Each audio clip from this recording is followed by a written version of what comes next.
guys, welcome to my vlog. So this is Nina Hadia, and for today's video is mini vlog muna kasi mula ako maisip na ipag-vlog. So ito lang muna, cleaning with me part 3 sa tindahan. And ngayon lang ako nakapag-vlog kasi ilang araw hindi ko nakakapag-vlog kasi busy ako. And baka bukas makakapag-vlog na ako guys kasi wala talaga akong vlogs itong mga nakarang araw. So let's go! And una nga natin tong sa tulugan na. So yun lang, and pupunta natin sa kusina yon and ma-magic natin to. So let's go!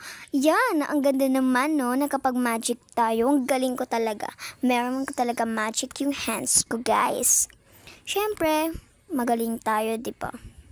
Magaling tayo sa pagmamagic kaya wala tayong magagawa guys. And yan, kinon ko na rin pala yung palm kasi lilinisin ko.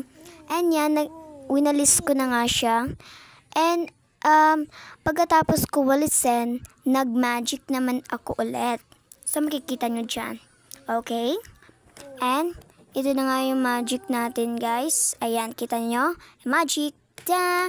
Sino nga guys, diba? Nakalagay na. Sorry guys, yung kapatid kong ingay. So, may magic naman natin yung mga unan na ibabalik na natin. 1, 2, 3, go! Ayan na nga guys, gumana naman ulit yung magic natin. And matutulog na ako guys. Bye-bye. Chuk lang, hindi naman ako matutulog guys. Charot lang yun. And yun na nga guys, next natin is maglilinis tayo sa baba kasi napakadumi na.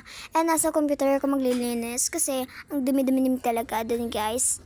And hindi naman sa palaging madumi yung tindahan namin.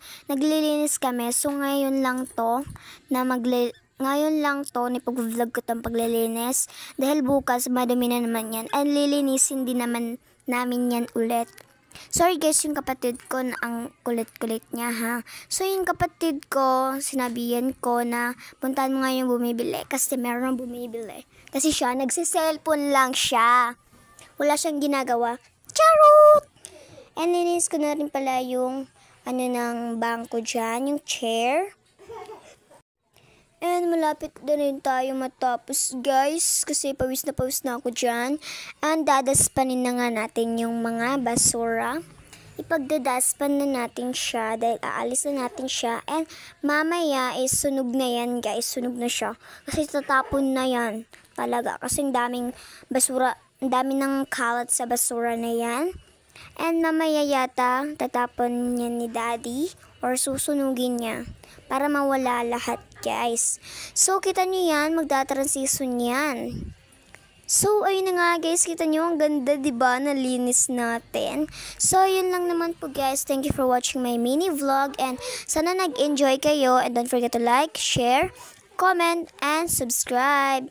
And paki-follow na rin po guys. Bye bye!